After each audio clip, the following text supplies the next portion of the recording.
మనం కేవలము ఆయనకు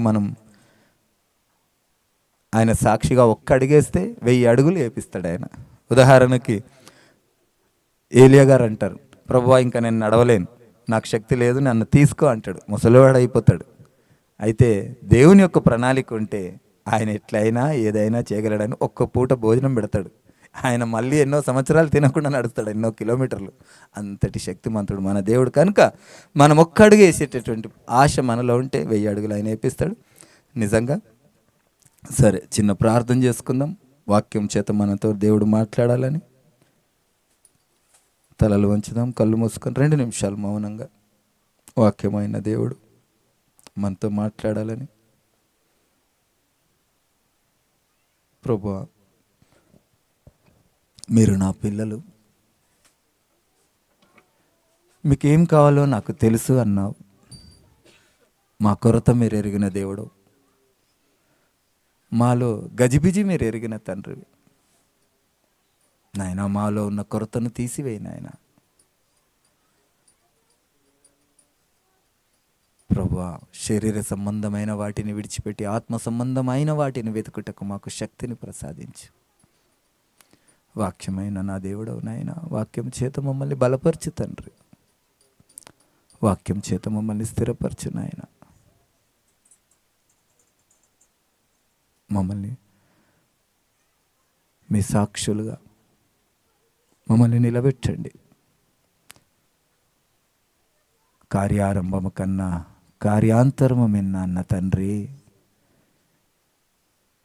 మా ముగింపు నా పరుగు తుదముట్టించి తిని నా సాక్ష్యమును కాపాడుకుంటుని. అట్టి జీవితము,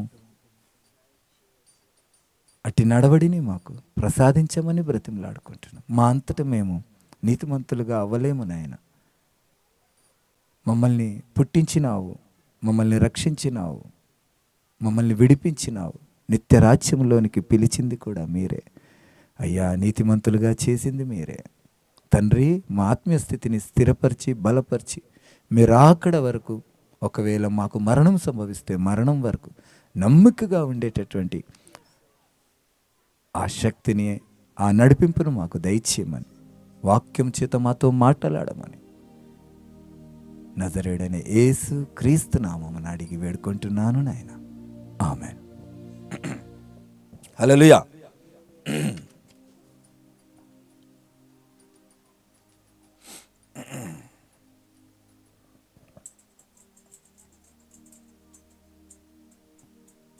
మొదటి కొరింథీయులు 1వ అధ్యాయం 12వ వచనం.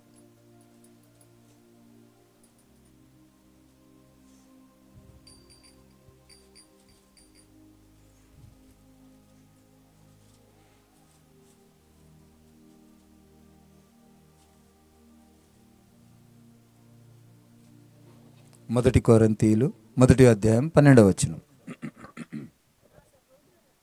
మొదటి కొరింథీయులు 1వ అధ్యాయం 12వ వచనం. మీలో ఒకడు నేను పౌలు వాడను, ఒకడు నేను అపోల్లో వాడను, మరి ఒకడు నేను కేఫా వాడను, ఇంకొకడు నేను క్రీస్తు వాడనని చెప్పుకొనుచున్నారని నా తాత్పర్యము. హల్లెలూయా. చిన్న ప్రార్థన చేసుకుందాం. స్తోత్రం ప్రభువా, పరిశుద్ధుడానికి వందనాలు. వాక్యమైన నా దేవుడు, వాక్యం చేత మాతో మాట్లాడండి అయ్యా. మీ నామం నిలబడ్డ నన్ను నీ శిలువ చాటున మరుగుపరచు నాయన. నా స్వనీతిని బంధించు. మా జ్ఞానము వట్టిది, మీ జ్ఞానము చేత మాతో మాట్లాడు. నా నోటిని మీ బుర్రగా మలచమని మమ్మల్ని నాయన వచ్చినటువంటి నీ యొక్క ప్రాణమిచ్చుకొనినటువంటి నీ దాసులను అయ్యా వాక్యం చేత తృప్తిపరచమని నజరేయుడైన యేసు క్రీస్తు నామమున అడిగి వేడుకుంటున్నాను నాయన. ఆమేన్. ఇక్కడ పౌలు గారు మాట్లాడుతూ ఉన్నారు ఏమనంటే, మీలో ఒకడు నేను పౌలు వాడను, ఒకడు నేను అపోల్లో వాడను, మరి ఒకడు నేను కేఫా వాడను, ఇంకొకడు నేను క్రీస్తు వాడనని చెప్పుకొనుచున్నారని నా తాత్పర్యం. ఇక్కడ సంఘం కొరకు దేవుడు ఆ యొక్క పౌలు గారు మాట్లాడుతూ ఉన్నాడు. సంఘం ఈ రోజుల్లో సంఘాలు అనేక విధమైనటువంటి సంఘాలుగా ఉన్నాయి. చాలామంది ఒక్కొక్క విధంగా బోధిస్తూ ఉన్నారు. అయితే నేను చెప్పడానికి ప్రయత్నం చేస్తూ ఉంటా కొన్ని విషయాలలో. ఎందుకంటే మనకు వాక్యమే ఆధారం. అందులో క్రొత్త నిబంధన మనకు ప్రధానమైనది. పాత నిబంధన దేవుని యొక్క చరిత్రకు, దేవుని యొక్క రాకడకు, దేవుని యొక్క మూలముకు సూచనగా ఉంది. కానీ మనం అనుసరించవలసింది మొత్తం కూడా ఏది? క్రొత్త నిబంధన. ఎందుకంటే క్రొత్త నిబంధన ఎందుకు మనం అనుసరించాలంటే, దేవుడు క్రొత్త నిబంధన ఎందుకు ఇచ్చిండంటే, పాతది అవసరం లేదు, దానిది అయిపోయింది, ఇంకా క్రొత్త నిబంధన మీకు అవసరం అని దేవుడు మనకు క్రొత్త నిబంధన ఇచ్చింది. అయితే ఆ క్రొత్త నిబంధన కొరకే నేను ఎక్కువ ప్రయాసపడతా ఉంటా. మనకు పాత నిబంధనలు ఎక్కువ ఏముంటాయంటే ఆశీర్వాదాలు, గౌరవాలు, ఎవరిని? దేవుని బిడ్డలను, యాజకులు, పరిసయ్యులు ఇలాగుంటూ ఉంటాయి అన్నమాట పాత నిబంధనలు. కానీ క్రొత్త నిబంధనలు ఎవరు లేరు, అందరూ సమానమే. మనకు యాజకత్వం లేదు, మనమందరం దేవునితో డైరెక్ట్ అయిపోయినాం. ఇప్పుడు మీరు ఎవరో పాస్టర్ రాకపోతే బాధపడాల్సిన అవసరం లేదు. మనమే ఇంట్లో మనమే పాస్టర్ అయిపోవచ్చు, మనమే ప్రార్థన చేయవచ్చు, మనమే యేసయ్య దగ్గర మనమే యాజకులలాగా ఉండొచ్చు. ఆ ధన్యత మనకి ఇచ్చింది. అందుకే దేవుడు ఒక చోట ఏమంటాడంటే, ఆయన కృపచేతనే మనం అందరం కూడా ఆయనను దేవా, నాయనా అని పిలిచేటటువంటి హక్కు మనకి ఇచ్చిండట. అంతకుముందుకు నాయనా అని పిలిచే హక్కు లేదు, యాజకులే పిలవాలి ఆయన నాయనా అని. యాజకులే అన్నిటికీ మధ్యవర్తులుగా ఉండేవారు. కనుక దేవుడిచ్చినటువంటి ఆ క్రొత్త నిబంధనలో ఆయన శిష్యుడైనటువంటి ఒక పౌలు గారు చక్కటి మాటలు మాట్లాడతాడు, ధైర్యంగా మాట్లాడతాడు. ఆయన మాటలన్నీ కూడా ఆయన దేవుడే నాకు బోధించిండు అని చెప్పేటటువంటి ధైర్యంగా ఆయన మాట్లాడుతూ ఉంటాడు. అందులో ఒక మాట, మీలో ఒకడు నేను పౌలు వాడను, ఒకడు నేను అపోల్లో వాడను, మరి ఒకడు నేను కేఫా వాడను, ఇంకొకడు నేను క్రీస్తు వాడను అని చెప్పాను. ఒక సంఘంలో ఎంతమంది ఉన్నారట? ఒక దగ్గర ఎంతమంది ఉన్నారట? 4 రకాలుగా ఉన్నారంట. నేను ఎవరిని? ఈ రోజుల్లో చాలా మటుకు మేము ఏసన్న మినిస్ట్రీ అని. ఏసన్న మినిస్ట్రీ అయితే ఏసయ్య కొరకే చెప్పిండు కదా. నేను బ్రానం మినిస్ట్రీ అంటారు. బ్రానం మినిస్ట్రీ అయితే ఏసయ్య కొరకే చెప్పారు కదా. లేకుంటే బ్యాప్టిస్ట్ చర్చ్ మాది బ్యాక్గ్రౌండ్ అంటాం, లేకుంటే సిఎస్ఏ అంటాం, ఏదో అంటాం.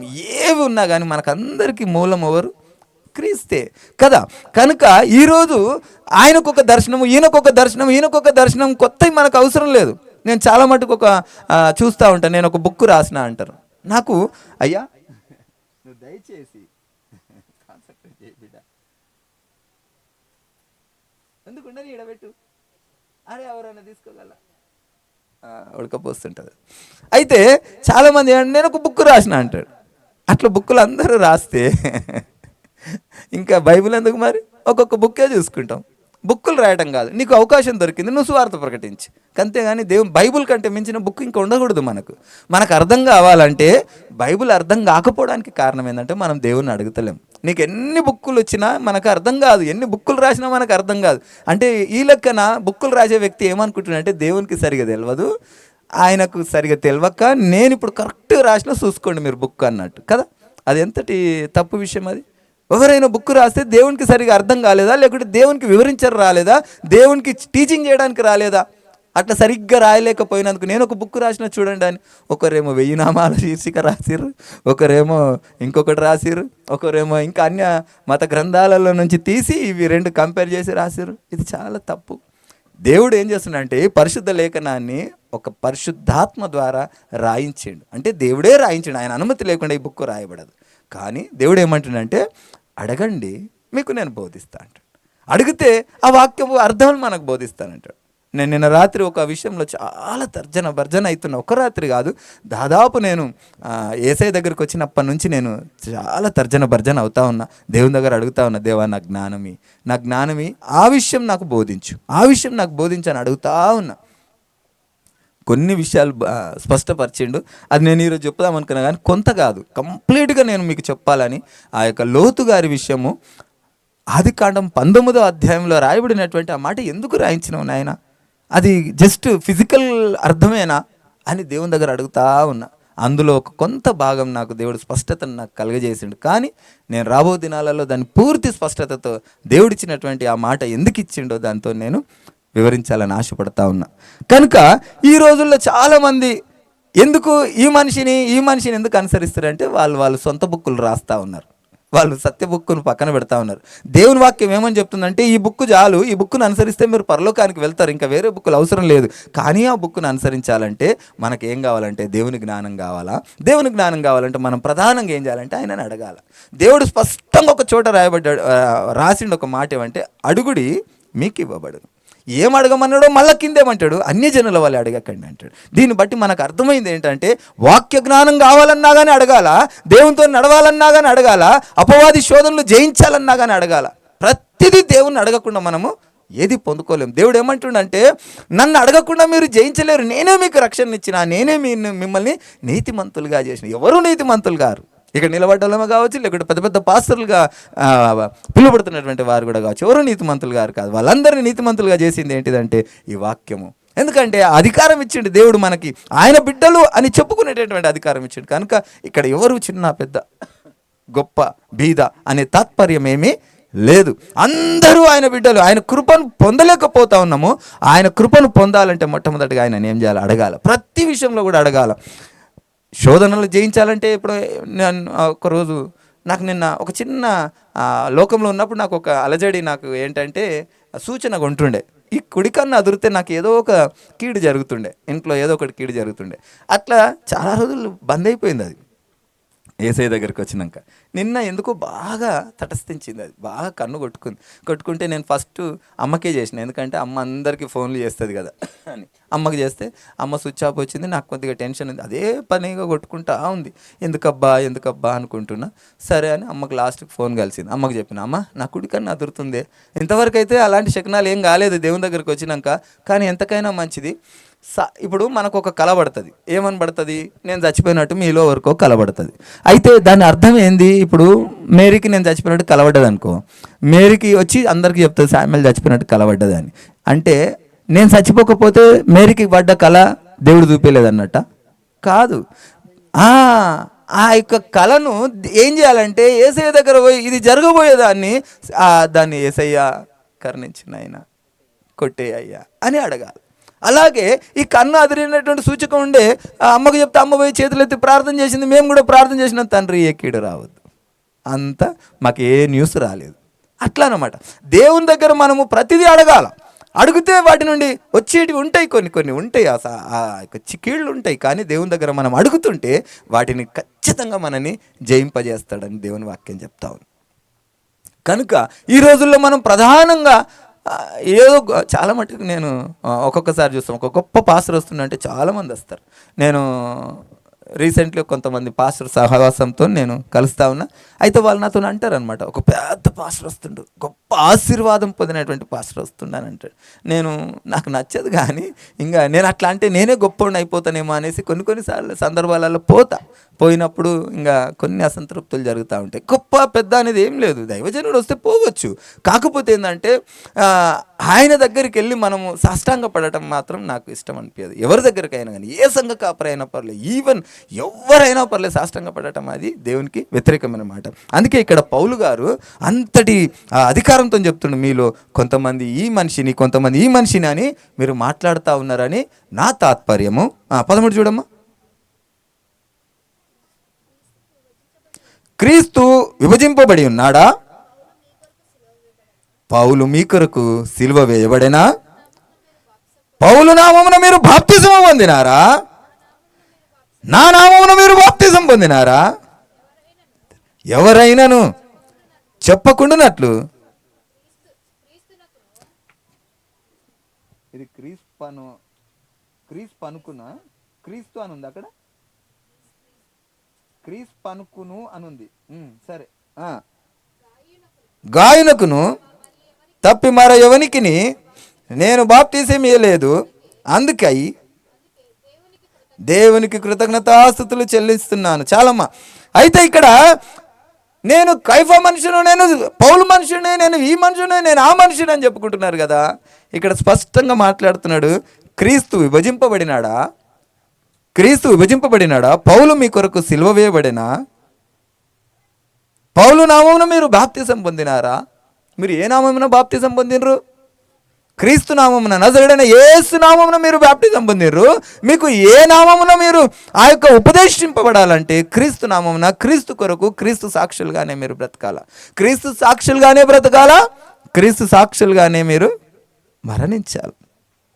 మనం ఈరోజు చాలామంది చెబుతున్నటువంటి మాట, ఆయన దైవజనుడని, ఆయన గొప్ప అభిషేకం కలిగింది, ఆయనకు ఒక దర్శనం కలిగిందని. ఆ దర్శనాలన్నీ చూడాలంటే బైబిల్లోనే చూడాలి. ఆ దర్శనం తప్ప ఇంకా వేరే దర్శనాలు మనము చూడకూడదు. దయచేసి నేనేమంటున్నానంటే ఒకరిని కించపరచో లేకుంటే ఒకరిది ఏదో అని చెప్పడం కొరకు కాదు, కానీ నా సంఘము స్థిరంగా బలంగా నిలబడడానికి, స్ట్రాంగ్గా ఉండటానికి మాత్రమే చెప్తా ఉన్నా. అది వేరే ఎవరైనా నన్ను తప్పుగా అనుకొని కించపరిచినా నాకేం అభ్యంతరం లేదు. దేవుని వాక్యం ఏమని చెప్తుందంటే, మిమ్మల్ని పాలతో పెంచుతా ఉన్నాను. ఆ యొక్క పౌలు గారు అంటారు, పాలతో అంటే ఏంటంటే మీరు చిన్నపిల్లల్లాగానే ఉన్నారు, ఇంకా మీరు ఆత్మీయ ఆహారం పొందాలంటే మీరు బలమైన ఆహారం ఇంకా మీరు భుజించలేదు, నేను చెప్తే మీరు సహించరు అంటున్నాడు. బలమైన ఆహారం పిల్లలకు పెడితే అది జీర్ణించుకోలేరు, కనుక బలమైనటువంటి సత్యసువార్త చెప్తే మీరు అర్థం చేసుకోలేరు, మీరు సహించలేరు అని అంటూ ఉంటాడు. కనుక ఆ సత్యాన్ని మనం గ్రహించటానికి ఈ యొక్క స్థానంలో నిలబడ్డ నేను చెప్పే బాధ్యత నాది. ఎందుకంటే రెండంతల శిక్ష నేను పొందకుండా ఉండాలంటే నేనేం చేయాలంటే మీకు చెప్పవలసినటువంటి మాటలన్నీ నేను చెప్పాలి. ఏ పాస్టర్ కానీ ఏ దైవజనుడు కానీ గొప్పగా మనం వాళ్ళ దగ్గర సాష్టంగా పడ్డామంటే దేవుడు బాధపడతాడు. మీకు అనేక సార్లు నేను చెప్పిన, ఒకసారి ఏమైందంటే ఆ పెద్ద పాస్టర్ వస్తుండట, పెద్ద పాస్టర్ వచ్చిండట. అక్కడ అందరూ ప్రార్థన చేస్తున్నారట. ఆ యొక్క స్థలం అంతా కూడా, ఆరాధన అంతట్లో కూడా మీరు తోడై ఉండాలి దేవా, మీరు అక్కడ మీ నామం మహిమపరచబడాలి నాయన, మీరు కనపరచబడాలి నాయన అని బాగా ప్రార్థన చేసి చివరకు ఆ మీటింగ్ పెట్టారు. చాలామంది, లక్షలాది మంది వచ్చారు. అందరు స్టేజ్ మీదకి వచ్చారట. కూర్చుంటే ఇక దేవుడు కూడా ఆయన స్తుతుల పైన సింహాసనం వేసుకునేటాడు. ఆయనకు కుర్చీ సపరేట్గా వేయాల్సిన అవసరం లేదు. ఆయనకు ఆ స్తుతుల మీద కుర్చీ వేసుకున్నాడు, కూర్చున్నాడు దేవుడు. కూర్చుంటే అందరూ ఆ పాస్టర్ని పొగుడుతానట. నిన్న నేను ఇది చెప్పే ముందు ఇంకొకటి చెప్తా. ఒక మీటింగ్ కానీ వెళ్ళిన, క్రిస్మస్ మీటింగ్ కానీ, అక్కడికి వెళ్తే అక్కడ వాక్యం అంతా అయిపోయిన తర్వాత ఒక పాస్టర్ దగ్గరికి పోయి ఏమంటుండంటే, చక్కటి వాక్యం చెప్పిరాయ్ గారు, ఎంత చక్కగా ఉందంటే అసలు ఇటువంటి వాక్యం మేము ఎప్పుడు వినలేదు, మా పాస్టర్లకి ఇలాంటి వాక్యం కావాలా, మీ బంగారు పాదం మా ప్రాంతంలో మోపండయ్య గారు అంటుండు. నేను అనుకున్నా, దేవా ఎంత లేపేస్తుండే నాయన ఈ మాట అని అనుకున్నా. అంటే దేని కొరకో ఏదో ఆశించి ఎవరిని పొగిడి ఏదో పొందుకోవటం కొరకే, కనుక అలాంటిది ఉండకూడదు. అయితే ఇక్కడ ఆ పాస్టర్ వచ్చిండు, ఆ స్టేజ్ మీద అందరూ ఆ పాస్టర్ కొరకు పొగుడుతూ ఉన్నారట. ఓ ఈ పాస్టర్ ఇట్లా, ఈయన లండను, ఈయన మనకు కాల్ షీట్ దొరకటమే గొప్ప, ఆయన సమయం మనకి ఇవ్వడమే గొప్ప, లేకపోతే ఆయనకు సమయం దొరకదు, ఆయన ఇప్పుడే ఫ్లైట్ దిగిండు, ఆ 12 ఫ్లైట్లు బిజీగా ఉంటే వేరే దగ్గర అన్ని క్యాన్సిల్ చేసుకుంటూ ఇక్కడికి వచ్చిండు, ఇట్లా ఓ పొగిడి పొగిడి పొగిడి పొగిడి ఆయనకు చెప్తా ఉంటే, ఆ తర్వాత సాక్ష్యాలు చెప్తే, అయ్యగారు ప్రార్థన చేస్తే నాకు ఇట్లయింది, అయ్యగారు ప్రార్థన చేస్తే నాకు అట్లయింది, అయ్యగారు నన్ను ముట్టుకుండు, నాకు ఇంట్లో ఇదైపోయింది అదైపోయింది అంటే, పక్కన దేవుడు కూర్చొని కూర్చొని కూర్చొని, ఓహో ఇది అయ్యగారు మీటింగా, నేను నాదనుకొని వచ్చినా అని వెళ్ళిపోతాడట. ఈరోజు మనకు ఆధారం ఎవరున్నారు? మనం ఆధారపరచుకోవాల్సింది ఎవరిని, ఘనపరచాల్సింది ఎవరిని, మహిమపరచాల్సింది ఎవరినో మనకు అర్థం కానటువంటి స్థితిలో మనం ఉన్నాం. మనకు దేవుడు స్పష్టంగా మాట్లాడుతున్నాడు, మీకు పౌలు సిలువ వేయబడ్డా, పౌలు నామంలో మీరు బ్యాప్టిజం తీసుకున్నారా, ఎవరి నామంలో బ్యాప్టిజం తీసుకున్నారు, ఎవరు మీ కొరకు ప్రాణం పెట్టినారో ఆ విషయాన్ని గ్రహించండి. మనకు ఆధారము ఆ యొక్క ప్రతి విషయంలో కూడా ఆ దేవుడే, ఆయన నజరేయుడైన యేసు అన్న సత్యాన్ని మనము గ్రహించమని దేవుని వాక్యం చెప్తా ఉంది. క్రీస్తు విభజింపబడలేదు, ఆయన ఒకే రొట్టెను విరిచి మనందరికీ పంచినట్టుగా మనము ఆయన యొక్క అవయవమై ఉన్నాము. మనం అవయవం అనగా విభజింపబడదు. మనం అందరికీ వేరే వేరే సంఘాలు లేవు, వేరే వేరే డెనామినేషన్లు లేవు, మనందరికీ కూడా ఆధారము యేసే. ఆ సత్యాన్ని మనం గ్రహించేటటువంటి జ్ఞానము కలిగి ఉండమని దేవుని వాక్యం చెప్తాం. కొన్నిసార్లు ఆయనకు దర్శనం వచ్చింది, అవన్నీ ఒకవేళ దర్శనం ఇవ్వాలి అనుకుంటే దేవుడు చాలా మటుకు ఈ రోజుల్లో నేను చెప్పేటటువంటి ప్రశ్నలు ఏమంటే, ఒక పాస్టర్ గారు ఉంటారు, ఆ పాస్టర్ ఏమని చెప్తారు, వచ్చినటువంటి సంఘస్థుల్లో గుంపుల్లో ఉన్నటువంటి ఆ గుంపును పిలిచి పేరు పెట్టి పిలుస్తూ ఉంటాడు, పలానా మేరీ ఎక్కడున్నారు అని అంటాడు. ఆ పేరు పిలవాలంటే దేవుడు పిలవలేడా మిమ్మల్ని రాత్రికి పూట? అమ్మా నీ బాధలు నేను తీసేస్తాను అనలేడా? లేకుంటే అందరూ చూడచేతట, ఇప్పుడు నువ్వే పిలుస్తున్నావు కదా, అట్లనే అందరూ పిలిచేతట ఆకాశం 2గా చీలి ఆయన కనబడాలంటే కనబడలేడా? ఆయన ఏమంటుండంటే, అదృశ్యమైన వాటిని నమ్మితే నువ్వు నిత్యరాజ్యం పోతావు అంటుండు, నమ్మి విశ్వసిస్తే నువ్వు నిత్యరాజ్యం పోతావు అంటుండు. ఇవన్నీ చమత్కారాలతోటి నువ్వు పరలోక రాజ్యం రావు. అందుకే పౌలు గారు, మేము చమత్కారపు మాటలు మాట్లాడడానికి రాలేదు, చూసినవి విన్నవి మీకు చెప్పడానికి వచ్చినామని అంటున్నాడు. చమత్కారపు మాటల కొరకు, లేకుంటే ఆడ పేరు పెట్టి పిలిచి ఒక అమ్మగా ఒక విశ్వాసికి మేము సువార్త చెప్పడానికి ప్రయత్నం చేసినాం. చేస్తే ఆమె ఏమంటుంది, అయ్యా మీకు ఏమంటారు వరాలు ఉన్నాయా అంటుంది. ఏంటమ్మా వరాలు అంటే, మీరు పేర్లు పెట్టి పిలవగలుగుతారా, లేకుంటే ప్రార్థన చేసి మాకేమైనా ఉన్నదని చెప్పగలుగుతారా అంటుంది. అలాంటివి ఏమీ లేవమ్మా, మాకు దేవుడు ఉన్నాడు, ఏమైనా ఉంటే మీ నామమున మేము ప్రార్థన చేస్తాం అని చెప్పడం జరిగింది. ఇలాంటి వాటికి అట్రాక్ట్ అయిపోతూ ఆ యొక్క చమత్కారపు కార్యముల కొరకే ఈ రోజుల్లో చాలా మటుకు మొగ్గు చూపుతా ఉన్నారు. స్పష్టంగా దేవుని వాక్యం చెప్తుంది. మిత్రులారా, మీరు దయచేసి కొన్ని చోట్ల దేవుని వాక్యం చాలా కఠినంగా చెప్పింది. కొన్ని విషయాల్లో ఏమని శుభమని కూడా చెప్పొద్దని చెప్పి దేవుని వాక్యం చెప్తా ఉంది. కనుక వాటి విషయాన్ని మనము గ్రహించాలా. మనం అందరము దేవుడు ఏమంటుండంటే శిష్యులతో చెప్తుండు, మీరు వెళ్ళి అనేకులను శిష్యులుగా చేయడు అన్నాడు. శిష్యులకే చెప్తుండు, అనేకులను శిష్యులుగా చేయడు అంటే రక్షణ పొందిన వాళ్ళందరూ కూడా ఎవరైతున్నారు? వాళ్ళందరూ శిష్యులే. వాళ్ళు విశ్వాసులు కాదు, వాళ్ళు శిష్యులే. వాళ్ళకు కూడా బాధ్యత ఉంది. ఏం బాధ్యత ఉంది చెప్పండి?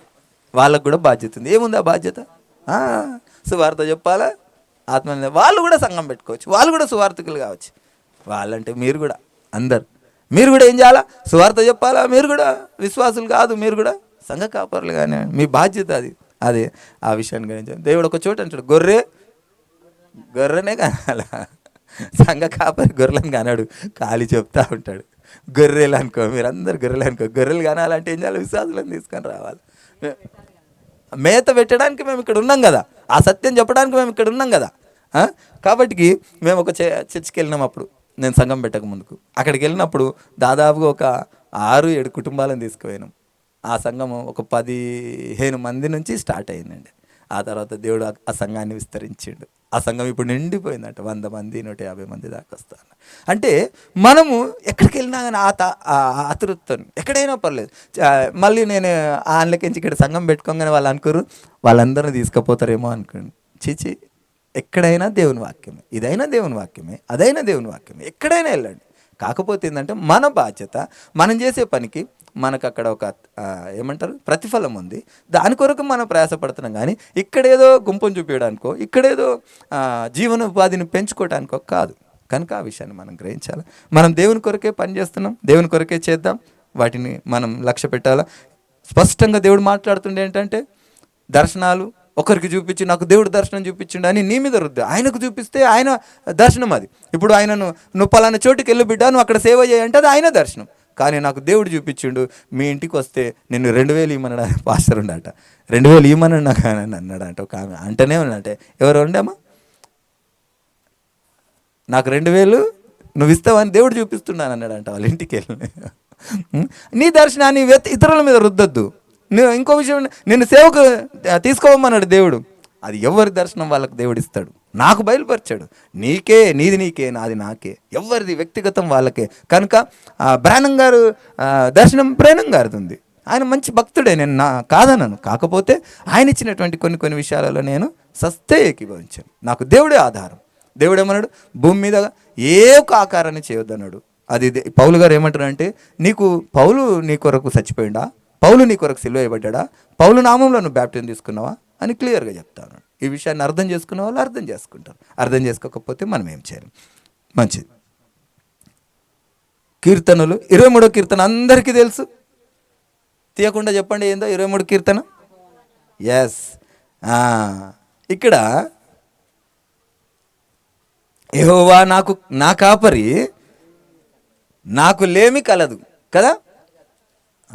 హల్లెలూయా. లేమి కలదా? కలగదు. హల్లెలూయా. అయితే మన కాపరి ఎవరు?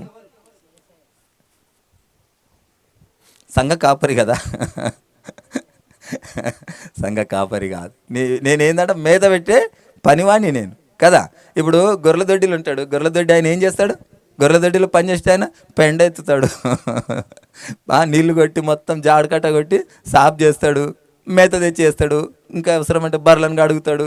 కుంటిదో గుడ్డిదో ఉంటే దానికి ఏం చేస్తాడు? ఇంత మందు పెడతాడు, గోళీలు వేస్తాడు. ఆ పాత్ర మాది.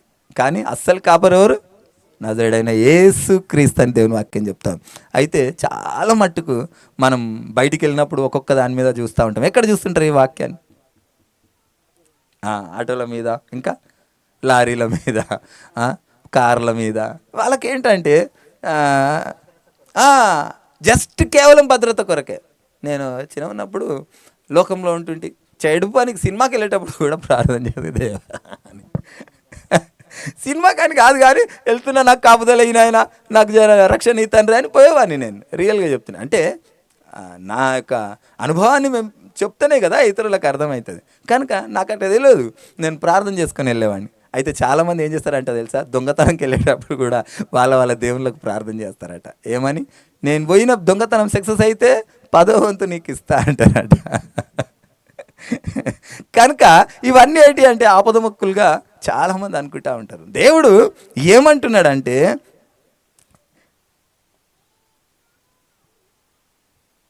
ఆ విషయాన్ని మాత్రమే మనల్ని గ్రహించమంటుడు. దేవుడు ఏమంటాడు, దావీదు గారిని ఒక మాట అంటాడు. ఏమంటాడు దావీదు గారిని? నా హృదయానుసారుడు అంటాడు. అది ఏంటిది చెప్పు ఆ మాట. ఆయన అన్న మాట, దేవుడు అన్న మాట. దేవుని నా హృదయానుసారుడు అంటే అదొక్క పరమవీర చక్ర బిరుదు లాంటిది. ఈ రాష్ట్రపతులు ఈ ఇస్తారు గవర్నమెంట్, అలాంటి బిరుదు లాంటిది ఆ బిరుదు అయినది. దావీదు నా హృదయానుసారుడు అని దేవుడే, సాక్షాత్తు దేవుడే ఆ బిరుదిస్తా ఉన్నాడు. ఆయన హృదయాన్ని ఎరగడం అంటే నాటే జోకు. ఆయన చేసేటటువంటి పని ఎవరికి చెప్పడు, ఎవరికి తెలియదు. కానీ ఆయన హృదయాన్ని ఎరిగినటువంటి గొప్ప బిరుదు దావీదు పొందాడు. ఆయన హృదయాన్ని ఎరిగినటువంటి మనసు మనకు ఉండాలి.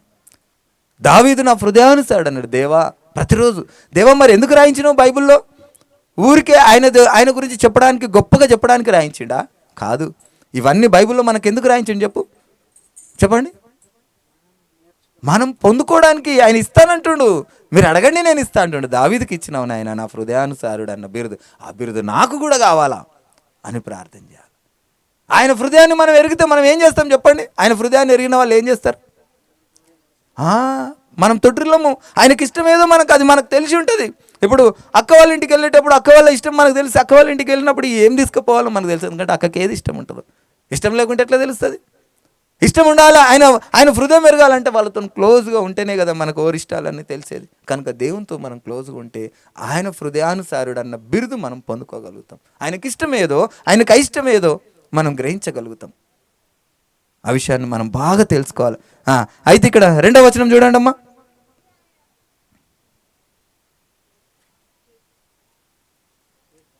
ఆ 23వ కీర్తన.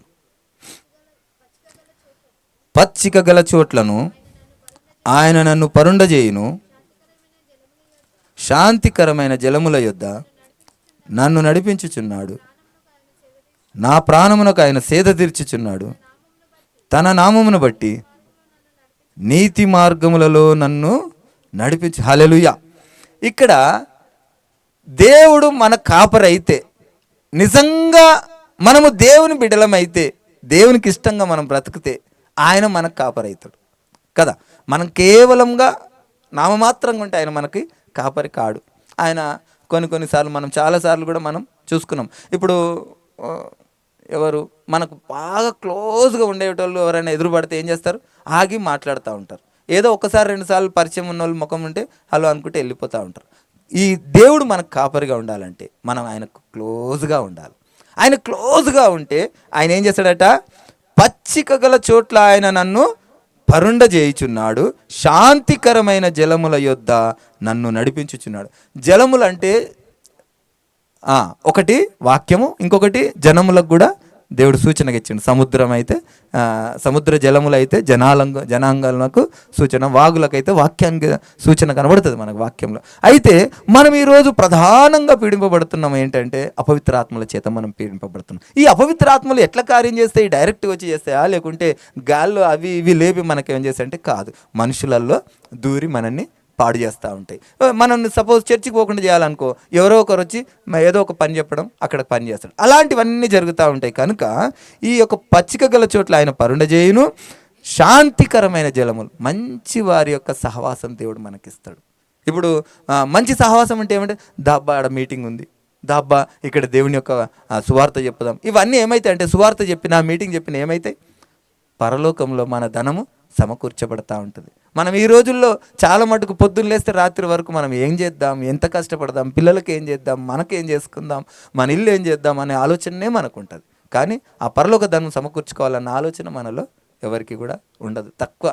ఇప్పుడు పరలోక ధనం ఎలాగూ సమకూర్చుకోగలుగుతామంటే, ఇక్కడ సంపాదించింది వదులుకుంటే అక్కడ ధనం సమకూర్చబడుతుందంట. ఇక్కడ సంపాదించిందే మనకి ఇదే సరిపోతలేదు. మనకు మినిమం స్టాండర్డే ఇంకా రాలేదు. ఆ మినిమం స్టాండర్డ్ రాలేదు కదా అనే మనం బాధపడతా ఉన్నాం. కానీ మినిమం స్టాండర్డ్ వచ్చిన తర్వాత దానికి తగిన ఖర్చులు దానికి ఉంటాయి. ఇప్పుడు సపోజ్ 30,000 మీ ఇల్లు నడుస్తుంది అనుకో, అది సాలిసాలని జీవితం. ఒక మినిమం స్టాండర్డ్ వచ్చిందనుకో, మంచి రేంజ్ వచ్చిందనుకో 60,000. ఆ 60,000కు తగిన ఖర్చులు ఉంటాయి. ఇప్పుడు 1,000 రూపాయల చీర ఉంటే అప్పుడు ఆ హోదాకు తగినట్టు మనం అప్పుడు ఎంత చీర తెచ్చుకోవాలి? 5,000 చీర. ఆ తర్వాత మళ్ళొక హోదా వస్తుంది. 5,000 దాటినాక ఇంకో గొప్ప గొప్పలు పరిచయం అవుతారు. అప్పుడు ఎంత చీర వస్తుంది? 10,000 చీర. అట్లా పెరుగుతూనే పోతుంటుంది. మన హోదా పెరగొద్దు కానీ మనది ఏం పెరగాల? ఆత్మీయ స్థితి పెరగాల. ఆత్మీయ స్థితి పెరిగినప్పుడు ఏమవుతుందంటే మనకు ఆప్తులు అనేటి వాళ్ళు పెరుగుతూ ఉంటారు. మన సహాయము విస్తరిస్తూ ఉంటుంది. మనం ఆ పరలోక ధనం పెరుగుతూ ఉంటుంది. ఇక్కడ వరకపోవచ్చు, ఇక్కడ పెరగాల్సిన అవసరం కూడా లేదంటే నేనైతే నాకు తెలిసి అయితే నేను ఆ దేవుని వాక్యాన్ని క్లియర్గా బాగా ధ్యానించినప్పుడు ఈ లోక అభివృద్ధి మనకు అక్కర్లేదనిపిస్తుంది. దేవుడు ఏమంటుండే, మీరు నా బిడ్డలు బిడ్డ, మీకు ఏం కావాలో నాకు తెలుసు అంటుండే. నేను నిన్న టీవీ చూస్తూ ఉంటే చిన్నపిల్లల స్టోరీ పెట్టుకుంటూ ఉంటాను. చిన్నపిల్లల స్టోరీ పెట్టుకుంటే 2 చెరువులు ఉంటాయి. ఒకటి ఎండిపోయిన చెరువు ఉంటుంది, ఒకటి నిండు చెరువు ఉంటుంది. నిండు చెరువుల బిందెలు నీళ్ళు తీసి ఎండి చెరువులో పోస్తూ ఉంటే ఈ నిండు చెరువుల నీళ్ళు ఎన్ని పోసినా ఈ చెరువు నిండుతుంటుంది కానీ అందులో నీళ్ళు తక్కువ కావు. ఎందుకు తక్కువ కావు? కాదు, అందులో ఊట ఉంటుంది. ఆ ఊట ఉంటుంది, ఆ నీళ్ళు ఎన్ని తీసినా కానీ తక్కువ కావు. మనము ఆ దేవుని యొక్క వాక్యాన్ని అనుసరించి ఆయన జ్ఞానం చేత మనం ఇతరులకు ఉపదేశిస్తూ ఆయన బిడ్డల కొరకు మనం ఆయన ఉపదేశాన్ని మనం పాటిస్తూ ఆ పేదవాళ్ళని కనుక మనం చూస్తే అది ఎప్పటికీ తక్కువ కాదు. మనం అనుకుంటాం అయిపోయింది అనుకుంటాం. చాలా మటుకు నాకున్నది ఇంతే కదా, ఇది నాకు కావాలి, నేను ఎవరికి సాయం చేయలేని అడిగిన వారికి కూడా చేయకుండా ఉన్నటువంటి వాళ్ళు కూడా ఉంటారు. కానీ అందులో ఊట రాదు, ఎండిపోతుంది. ఊట నీళ్లు తీస్తుంటేనే ఊట వస్తుంది, అందులో నీళ్ళే శ్రేష్టంగా ఉంటాయి. ఆ విషయాన్ని మనం గ్రహించాలి. కనుక ఆయన ఏం చేశాడట, శాంతికరమైన జలముల యొద్ద నన్ను నడిపించుచున్నాడు, నా ప్రాణమునకు ఆయన సేద తీర్చుచున్నాడు, తన నామమును బట్టి నీతి మార్గములలో నన్ను నడిపించుచున్నాడు. మనం అనుకుంటాం ఈరోజు నీతి మార్గములలో మనం నడుస్తామని. ఒక్కసారి మనము ఆయన దగ్గరికి వచ్చి ఒప్పుకొని ఆయనతో ఆశతో ఆసక్తి కలిగి ఉంటే ఆయననే నడిపిస్తాడు. ఎక్కడికి పోవాలన్నా ఆయననే నడిపిస్తాడు. నేను చాలాసార్లు అమ్మ పరిచర్యకు పోతుంది, పరిచర్యకు వెళ్ళినప్పుడు నేను ఎక్కడికో పోవాలనుకున్నమ్మా, దేవుడు ఇక్కడ నడిపించినట్టు కదా అంటారా అన్నారా? ఎటో పోవాలనుకున్నా, బస్సు మిస్ అయింది, ఇటు పంపించిండు. అక్కడ ఎవరో దొరికిండ్రు, వాళ్ళకి సువార్త చెప్పారు, ఎవరో వాళ్ళు బాగా బాధపడుతుండ్రు, వాళ్ళకి ఆ రోజు ఆ వాక్యం అవసరం, ఆ వాక్యం విన్నారు, వాళ్ళు బలపరచబడ్డారు. ఇది దేవుడు నడిపించేటటువంటి నడిపింపు. కనుక మనం ఎక్కడికో పరిగెత్తాల్సిన అవసరం లేదు, మనం ఎక్కడికో నడవాల్సినటువంటి అవసరత లేదు. దేవునితో మనం నిలబడితే చాలు. నేను ఇంకా చాలా చెప్పాలనుకున్నా, సమయం చాలా అయిపోయింది. కనుక మనకు దేవుడు ఏమంటున్నాడంటే ఈరోజు స్పష్టంగా ఆయన మనుషులను పోలి నడవద్దు, దేవుని పోలి నడుద్దాం, దేవుణ్ణి మనం అనుసరిద్దాం, దేవుడిచ్చినటువంటి ఉపదేశాన్ని మాత్రమే ఎత్తుపట్టి మొరపెడదాం. ఒకవేళ మనకు అర్థం కాకపోతే దేవుని అడుగుదాం, దేవా ఇది నాకు అర్థం కాలేదు, ఏ విషయంలోనైనా కానీ. ఈవెన్ నేను ఇక్కడ నిలబడి దేవుడు ఏమంటున్నాడు, దేవదూతలు వచ్చి చెప్పినా మీరు నమ్మొద్దు అన్నాడు. ఏ మాటకు? ఆయన చెప్పినటువంటి సత్యం కాదు అని వేరే ఎవరు చెప్పినా నమ్మొద్దు అన్నాడు. అలాగే నేను ఈ మాటలు చెప్పిన తర్వాత రేపు మళ్ళీ నేను వేరే మాటలు చెప్పినా మీరు నమ్మొద్దు. ఈయనలో ఏమైంది? దయ్యం వచ్చేసింది అనుకోవాలా? మీ స్థిరత్వం మీకు ఉండాలా? మీరు వెళ్ళేటటువంటి వెతుక్కోవాల్సినటువంటి వెతుకులాట మీరు చేయాలి. దేవుని వాక్యం మీలో ఉంటే మీరు ఎప్పటికి కూడా ఎలాగుంటారు? నీటి వాగున నాటబడిన మొక్కలాగా మీరు ఉంటారు. ఎప్పటికైనా దేవుని వాక్యం తప్ప మనకు ఎవరు పెద్ద కాదు, ఎవరు గొప్ప అట్లా అని చెప్పి ఎవరిని కించపరచకూడదు. కాకపోతే ఏంటంటే వాళ్ళే గొప్ప అని చెప్పి నేను చాలా మటుకు చూస్తున్న పేర్లు చెప్పాను, కానీ ఒక్కొక్క పాస్టర్ గారు కాళ్ళు ఒత్తుతున్నారు, కాళ్ళు మొక్కుతుండ్రు. ఇది చాలా దేవునికి ఇష్టమైనటువంటి మాట. దేవుడే చెప్తా ఉన్నాడు, దేవునికి చెందవలసిన మహిమ మానవులకు చెందకూడదు. మానవుడు నిజంగా ఒక సత్యం, పూర్తి సత్యం, చాలా పెద్ద సబ్జెక్టు. అది మంచి కూర్చొని ఏమంటారు డిబేట్ చేస్తుంటే ఆ మాధుర్యాన్ని నేను చెప్పగలుగుతా, చెప్తే మీకు ఇట్లా బోరు కొట్టేస్తుందేమో, అంత పెద్ద సబ్జెక్టు. కనుక ఆ గొప్పతనానికి ఆ మానవుడికి ఎంత తేడా ఉందో మనం గ్రహించకుండా మానవులనే దేవుళ్ళని చేసేస్తున్నాం. ఒక ఆయన అంటాడు, అన్యజనుడు ఆయన పెద్ద అన్యజనుల్లో పోస్ట్ ఉంది, ఆయన ఏమంటాడు, మానవుడే దేవుడు అయినాడు. కాదు, మానవుడు దేవుడు కాలేదు, దేవుడే మానవుడిగా వచ్చాడు. అంత గొప్ప వాక్యం. ఆయన మనుషుల్లో ఆయన మంచి పని చేసి దేవుడు కాలేదు, ఆయన దేవుడై ఉండి మన దౌర్భాగ్యాన్ని ఆయన అనుభవించిండు. అది గొప్పతనం దేవుని. కనుక మన ఆధారం ఎవరు? ఆ, మనకు ఏ దర్శనాలు, వేరే వాళ్ళ దర్శనాలు మనకు అక్కర్లేదు. ఏసే మనకు ఒక దర్శనం ఇచ్చిండు, అదే క్రొత్త నిబంధన. ఆ క్రొత్త నిబంధన ప్రకారంగా మనం నడవాలా. ఏ ఆయన ఆయన మాట తప్ప ఏ మాట కూడా మనము అనుసరించాల్సినటువంటి అవసరం మనకు లేదు కనుక దేవుడు మనకు క్లియర్గా చెప్తుండు, ఆయననే మన కాపరి, ఆయననే మన ఆధారం, ఆయననే మన అండ, ఆయననే మన కొండ. ఆయన తప్ప మనకు వేరే ఎవ్వరు కూడా లేరు. మనం మనుషులను పోలి నడిస్తే ఏమవుతాం? తప్పిపోతాం, పడిపోతాం. మనుషులను పోలి నడవకూడదు. మా కాపరి ఇట్లా, మా సంఘం ఎట్లా కాదు, ఆయన వాక్యం ఎట్లుందో అది చూసుకోవాలా. మనం దాన్ని బట్టే మనం నడవాలా. కూడి వచ్చిన ప్రతి ఒక్కరికి దేవుడి వాక్యం వెనికిల్లో జ్ఞాపకం ఉంచును గాక. దేవుడి వాక్యం దీవించి ఆశీర్వదించును గాక. మనం అందరం తలలు వంచుకొని